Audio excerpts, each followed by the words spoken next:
संसद में मंगलवार को लोक महत्व से जुड़े कई विधेयक संसद के दोनों सदनों से पारित हुए। लोकसभा में जहां प्रतियोगी परीक्षाओं में गड़बड़ी और अनियमितताओं से सख्ती से निपटने के लिए लोक परीक्षा अनुचित साधन निवारण विधेयक 2024 पास हुआ, वहीं राज्यसभा में भी कई अहम विधेयक पारित हुए।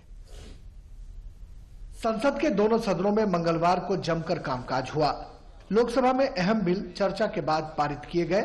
मेरे विचार में निर्णय हवालों के पक्ष में प्रस्ताव स्वीकृत हुआ, विधेयक पारित हुआ। लोक परीक्षा अनुचित साधन निवारण विधेयक 2024 बिल को चर्चा के बाद सदन से पारित किया गया।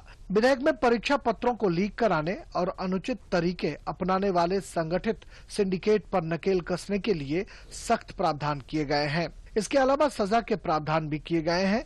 इस प्रस्तावित कानून के दायरे में UPSC, SSB, RRB, banking, NEET, JEE, CUET जैसी परीक्षाएं भी आएंगी।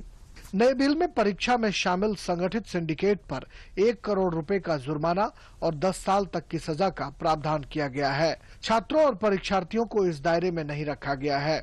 जहां पर के ऑर्गेनाइज्ड क्राइम करने वाले ये दुष्ट लोग, ये जो गुनाह का पाप करते हैं और हमारी भावी युवा पीढ़ी जिसकी ऊर्जा और जिसकी सामर्थ्य सन 2047 के भारत के लिए अनिवार्य है, उसके साथ खिलवाड़ करते हैं, उनके लिए सजा की कोई ना कोई प्रावधान हो, जो अभी तक हमारे कानून में नहीं थी, उसी को लेकर के ये विधेयक लाया गया है। इसके अलावा लोकसभा में जम्मू कश्मीर में स्थानीय निकायों से संबंधित कानून में संशोधन के प्रस्ताव वाला विधेयक भी चर्चा के बाद पारित किया गया। प्रस्ताव स्वीकृत हुआ, विधेयक पारित हुआ। इसके जरिए जम्मू कश्मीर में पंचायतों और नगर पालिकाओं में अन्य पिछड़ा वर्ग ओबीसी को आरक्षण देने का रास्ता साफ हो चला है।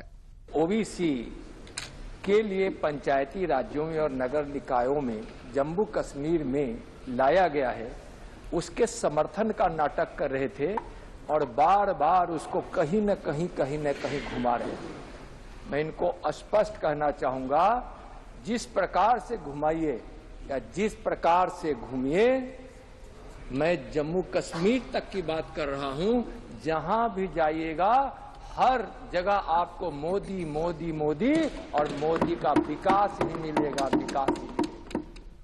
उधर राज्यसभा में भी जल प्रदूषण निवारण और नियंत्रण संशोधन विधेयक सहित कई अहम बिल पारित किए गए। जल प्रदूषण निवारण और नियंत्रण संशोधन बिल में छोटी मोटी गलती के लिए किसी को सजा न देकर सिर्फ अर्थदंड लगाने का प्रावधान किया गया है।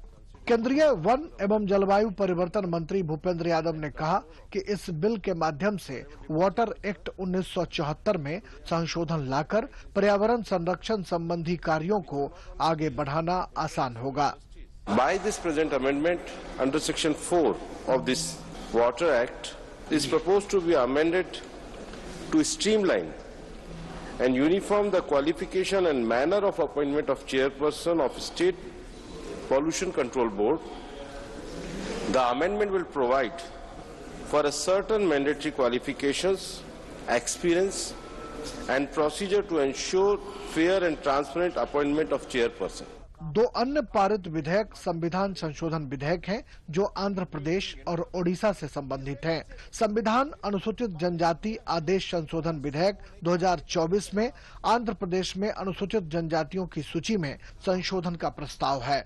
इसमें आंध्र प्रदेश की अनुसूचित जनजातियों की सूची में कुछ नई जातियों को जोड़ने का प्रावधान है, जबकि संविधान अनुसूचित जाति और जनजाति आदेश संशोधन विधेयक 2024 भी पारित किया गया। इस विधेयक में ओडिशा में अनुसूचित जाति और जनजातियों की सूची में संशोधन का प्रस्ताव है।